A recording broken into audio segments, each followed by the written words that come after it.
நாம இப்ப உலக அமைதி தியானம் செய்வோம். இருதயத்துக்கு முன்னால கையை குவிச்சு வச்சுக்கலாம். எல்லாம் வல்ல இறைவா, தெய்வீக தாய் தந்தையரே, எனது ஆன்மீக குருவே, நான் தினந்தோறும் குழுவாக உலக அமைதி தியானம் புரிய தங்களது அருளாசிகளை வேண்டுகிறேன் அப்படின்னு சொல்லிட்டு ஒரு சந்தோஷமான நிகழ்ச்சியை நினைச்சுக்கோங்க. இந்த சந்தோஷமான நிகழ்ச்சியை அனுபவிச்சு பாருங்க. இப்ப உங்க மனது சந்தோஷத்துல நிரம்பி இருக்கு. அந்த சந்தோஷத்தோடையே உங்க இருதய சக்கரா மேல கவனம் வைங்க. உங்களுடைய இருதய சக்கரா பெருசாகுது. இன்னொரு சந்தோஷமான நிகழ்ச்சி நினைச்சு பாருங்க. இந்த சந்தோஷத்தை அனுபவிச்சபடியே நம்முடைய சகஸ்டார சக்கரம் மேல கவனம் வைக்கலாம். சகஸ்டார சக்கரம் இப்ப பெருசாகுது.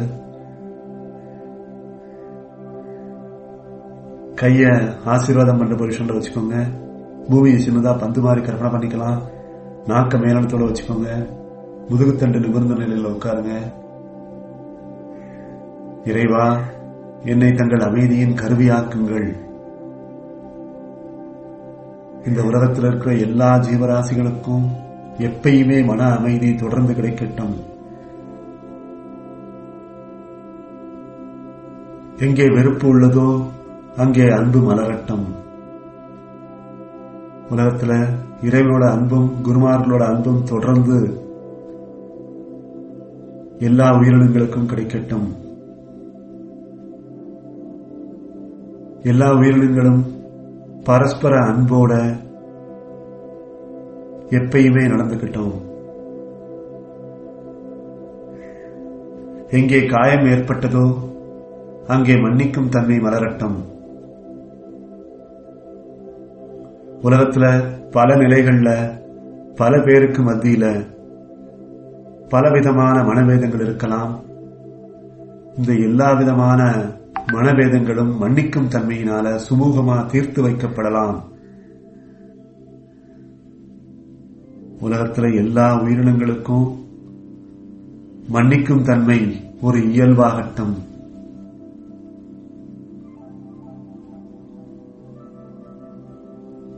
எங்கே ஏமாற்றம் உள்ளதோ அங்கே நம்பிக்கை பிறக்கட்டும்.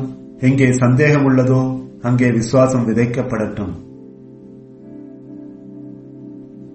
உலகத்துல பல பேர் பலவிதமா கஷ்டப்படுறாங்க. சில பேர் பொருளாதார ரீதியா கஷ்டப்படலாம். அப்படி கஷ்டத்துல இருக்கிறவங்களுக்கு இறைவன் மேல நம்பிக்கை வைத்து உங்களுடைய முயற்சிகளை தொடர்ந்தீங்கன்னா நிச்சயமா உங்களுக்கு வெற்றி கிடைக்கும் அப்படின்னு சொல்லி அவங்கள ஊக்குவிக்கலாம், நம்பிக்கை ஊட்டலாம். அப்படி அவங்க செயல் செய்து அந்த கஷ்டத்திலிருந்து வெளிவந்து சந்தோஷம் அடைகிற மாதிரி கற்பனை பண்ணி ஆசீர்வாதம் பண்ணுங்க.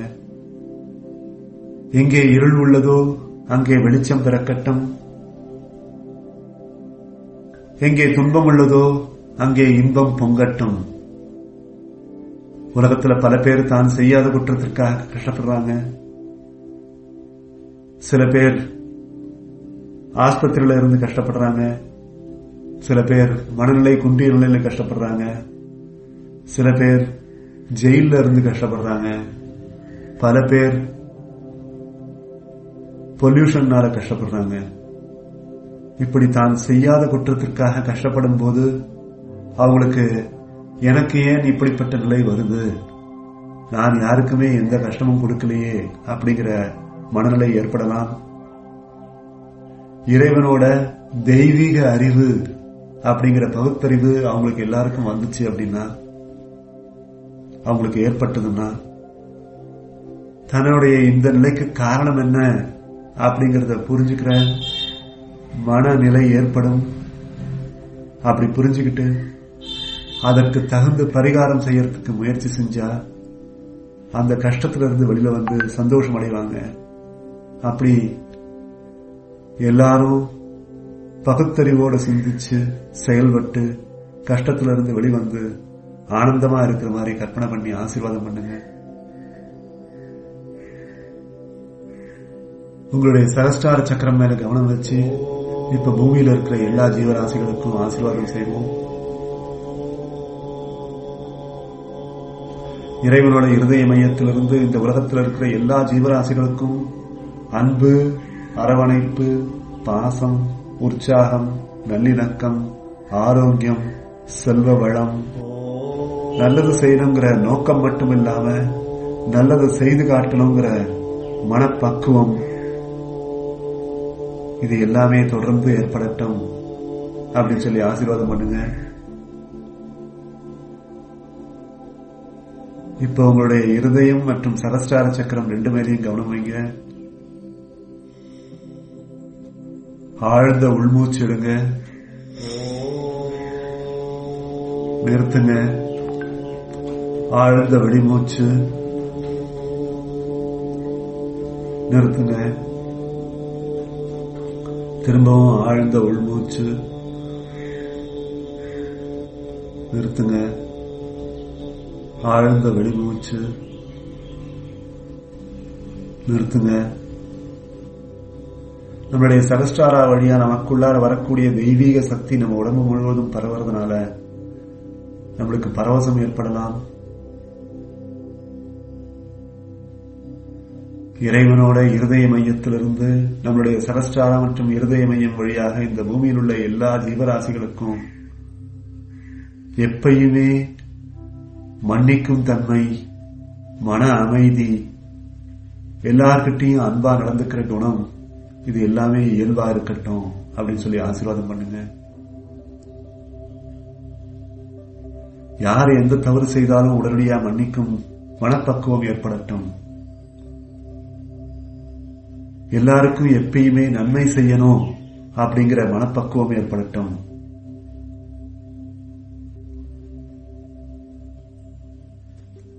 எல்லாருக்குமே அக சிகிச்சை புற சிகிச்சை ஏற்படட்டும்.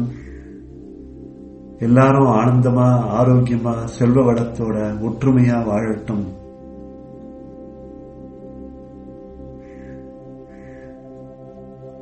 இறைவனோட தெய்வீக சக்தி பொன்னிற திரவம் மாதிரி இந்த உலகம் முழுவதும் பரவட்டும். இந்த தெய்வீக சக்தி அலைகள் மாதிரி எல்லாருக்குமே அன்பு, அமைதி, ஏற்றுக்கொள்ளும் மனப்பக்குவம், உறுதியா எல்லாருக்கும் எப்பயுமே நன்மை செய்யக்கூடிய மனநிலை, எல்லாரும் நல்லா இருக்கணும் அப்படின்னு நினைக்கக்கூடிய மனப்பக்குவம், இது எல்லாத்தையும் ஏற்படுத்தட்டும். இப்படிப்பட்ட நிலை எல்லாருக்கும் இருந்துச்சு அப்படின்னா ஆழ்ந்த தெய்வீக தொடர்பு ஏற்படும். இந்த ஆழ்ந்த தெய்வீக தொடர்பு ஏற்படுறதுனால அவங்களுக்கு நாம எல்லாருமே இறைவனோட குழந்தைகள்,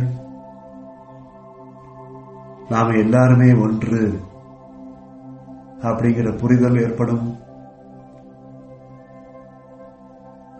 இப்படிப்பட்ட தெய்வீக ஒருமைப்பாட்டு நிலை எல்லாருக்கும் எப்பயுமே தொடர்ந்து நிலைத்திருக்கட்டும். உங்க கைகளை மடி மேல வச்சுக்கோங்க, மேல பார்த்த மாதிரி. சகஸ்டாரா மேல கவனம் வைங்க. ஒரு பொன்னிற ஜோதியை கற்பனை பண்ணிக்கலாம்.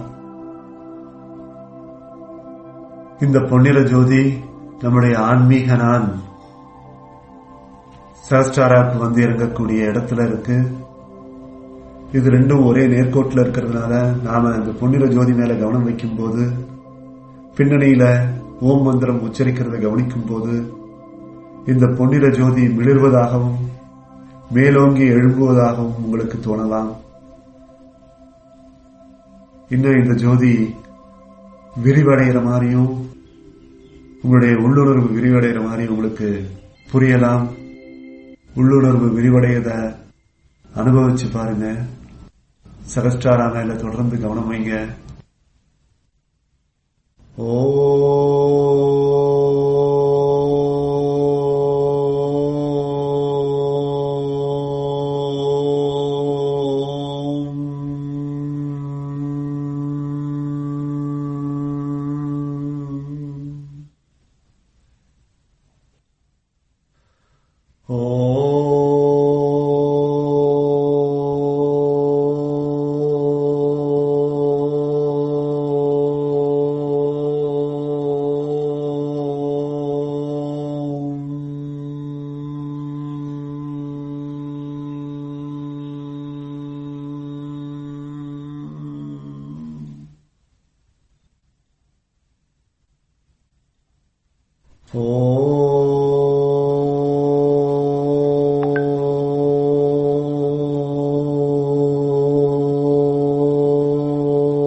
அமைதியா உங்க தியானத்தை தொடரலாம்.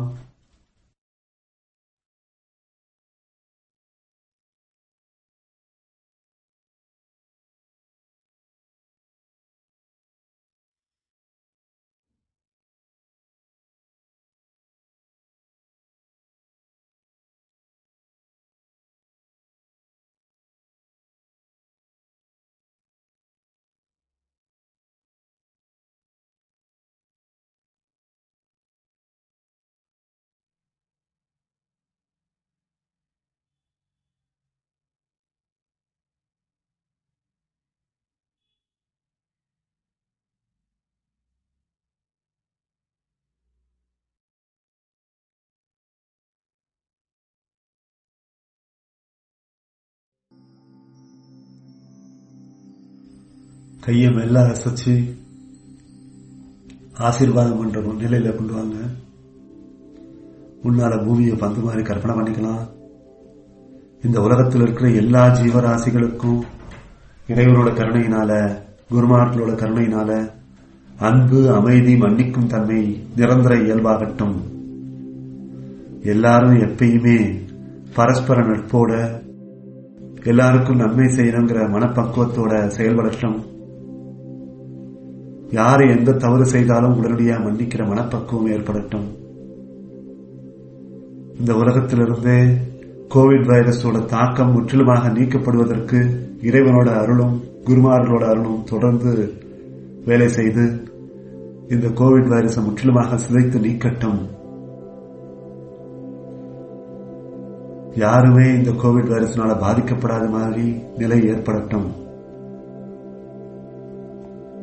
உலகத்துல எல்லா இடத்திலையுமே இறைவனோட அருளும் குருமார்களோட அருளும் தொடர்ந்து நிலைத்திருக்கிறதுனால எந்த விதமான எதிர்மறை சக்திகளும் வேலை செய்யாத மாதிரி பாதுகாப்பு ஏற்படட்டும்.